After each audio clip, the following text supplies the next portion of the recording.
প্রথমত তো আমি আসলে আমাদের টেকনোলজি এনেবল সার্ভিসেসগুলো আমি জোর দিব। আমাদের এফবিসিসিআই আমি মনে করি যেটা ওয়ান স্টপ সলিউশন গেট করা দরকার। আমাদের যেখানে 400 সংগঠন 64 উপর আপনার চেম্বারস আছে এদেরকে সার্ভিস দেওয়ার জন্য।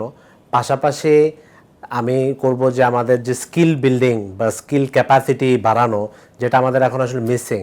তো এফবিসিসিআই বিজনেস স্কুল এবং এফবিসিসিআই টেকনিক্যাল স্কুল, যেখানে আসলে আমাদের এই টেকনিক্যাল নলেজ একটা এন্টারপ্রেনার্স কীভাবে বুটস্ট্র্যাপিং করে বিজনেস করবে, কিভাবে ফান্ড রেজ করবে, এই জিনিসগুলো আমি মনে করি আমাদের চালু করা দরকার।